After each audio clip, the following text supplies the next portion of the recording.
What made us famous. And early 1900s when they started the coal mines and stuff, or early 1900s started coal mines. That's what brought Linton on the map. And there's a lot of history downtown, stuff that you don't know about. And I tell a lot of the kids that take third graders through, and I say, guys, look around at the different buildings and stuff. And don't just kind of take for granted, oh, it's just a stone building. Take a good, hard look at it and then imagine what was there. But also look around and see there's things visible that you see. Like right over there, it says John Holt's Place, Terre Haute Beer. So there was a lot of beer companies back then, because there's a lot of miners, and believe you me, they like to drink beer, you know.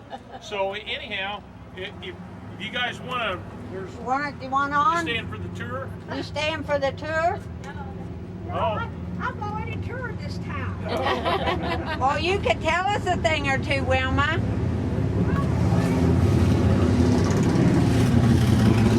Well, anyhow, they didn't have cycling. Well, they did have it in the 20s.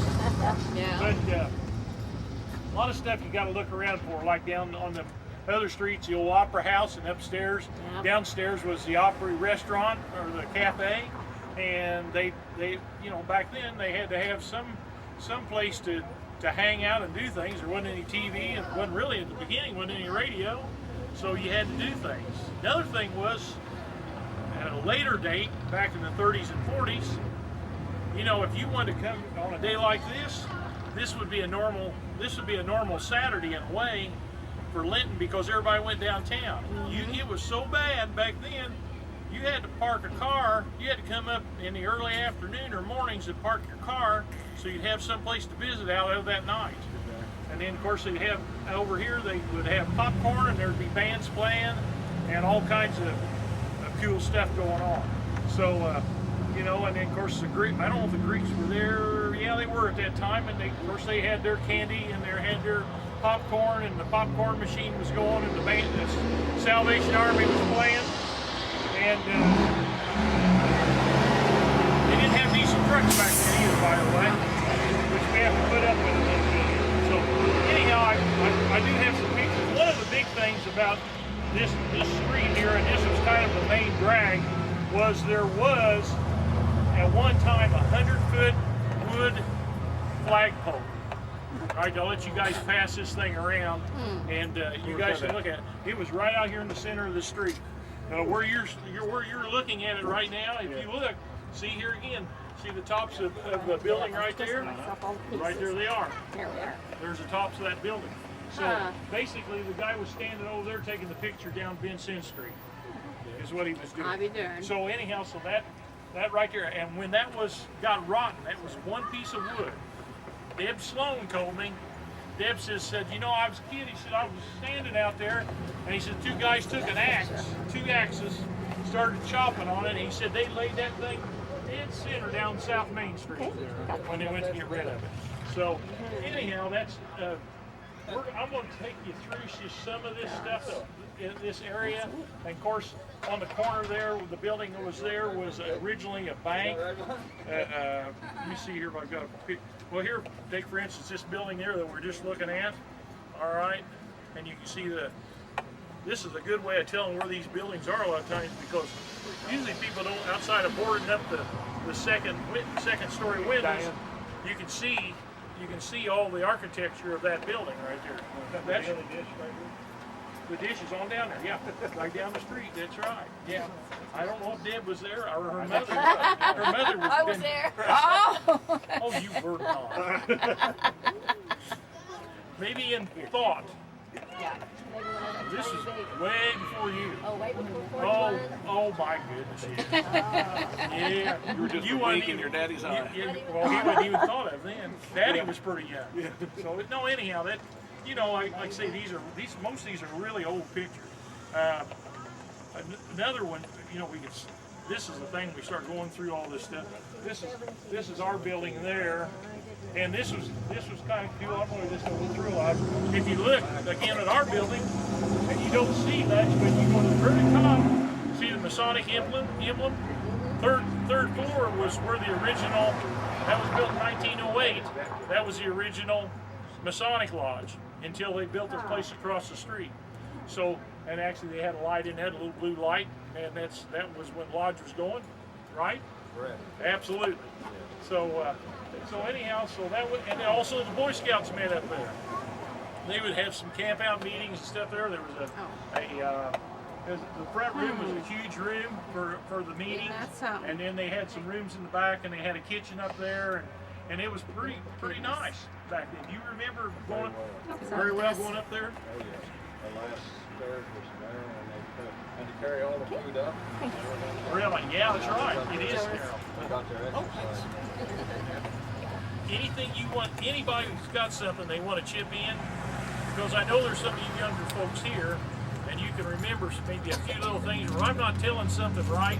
Again, everything I've been is from what people have told me. So very few I can really tell you as eyewitness to. But these are things that people's told me, and I'll do the best I can. But if somebody can correct me on something or want to bring up something else, please do, because it just adds to it, and they'll add to my history too. So anyhow, this is a picture of our building, and what was cool about this was that was originally a hardware store, and then the next to it, where the green is, and we've got the Main Street thing now, and the massage therapist is downstairs. That was the furniture store in Slopes, and those guys had the furniture store there. And at one time, upstairs, if you go to the back and in the bank parking lot, you'll see a causeway up there, and there was a building back there that had an elevator in it, and they would take carriages up to the second floor and wheel them and store them up there upstairs. Well, being a furniture store too is also very convenient for them to have sell caskets. So, well, I'm sorry, but they did. They sold caskets, and funerals wasn't like they are now. You didn't go to the funeral home.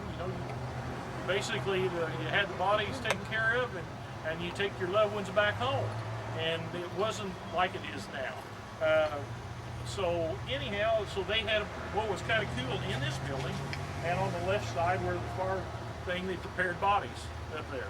So, and actually, I learned a little information this last week that that's where Mr. Welch got started, because for a short period of time he worked for the people of the furniture store, and their boy went off, done something else, and Welch got his license, and he went from there down to the very end building.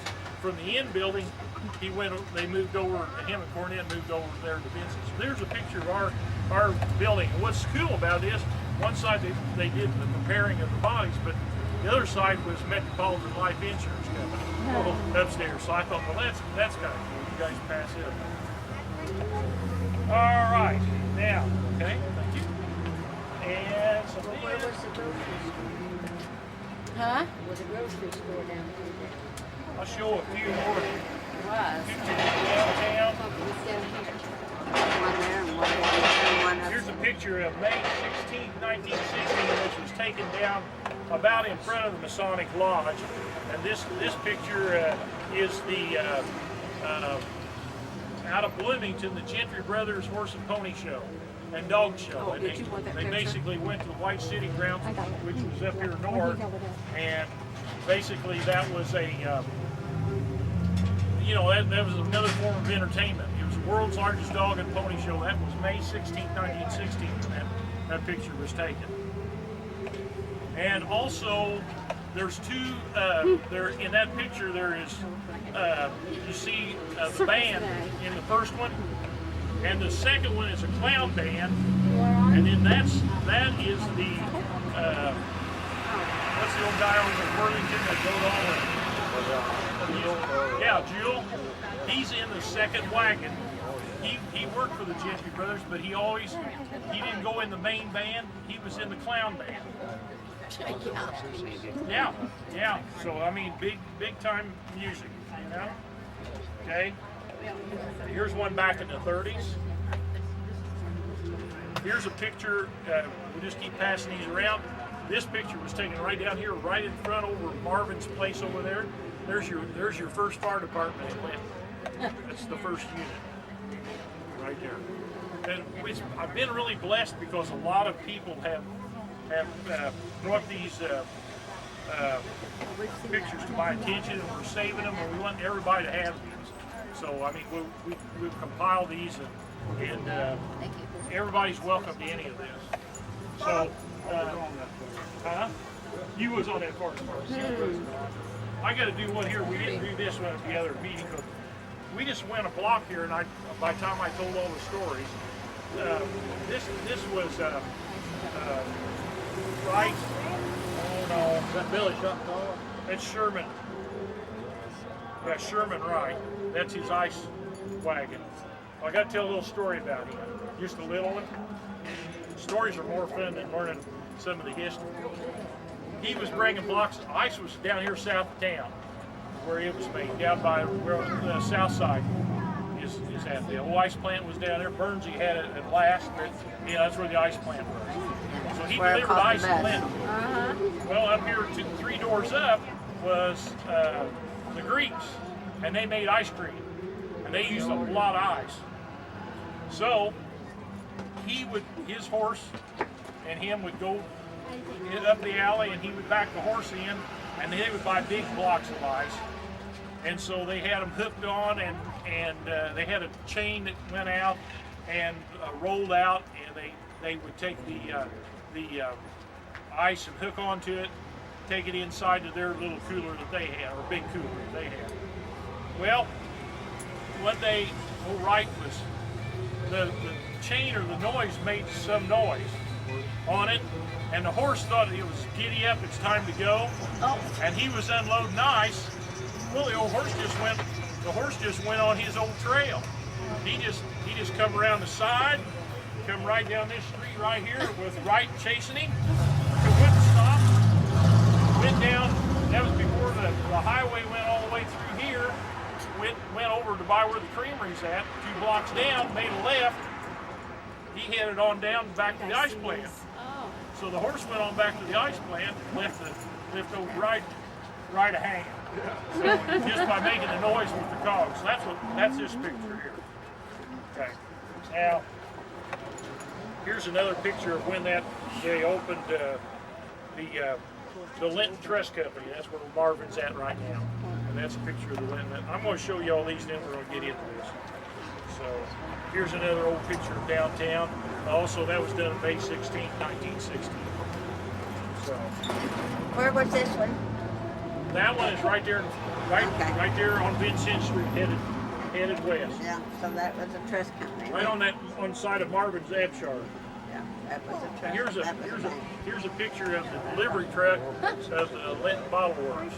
And that was originally started the Harding Brothers, because bottles were used for a lot of things. For vinegar, they sold bottles, and then they also got into the beverage business.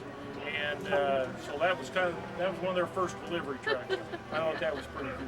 And the nice thing about it, especially when you get into digital stuff, if you get to looking here, there's Arbuckle's Coffee up there. Well, those little things that you look at that makes a lot of the thing. And the digital age is wonderful because you can take one of these pictures and scan it and blow it up, detail it, make it sharper, and you'll see things that you'll see people that you never even thought were standing there until that time.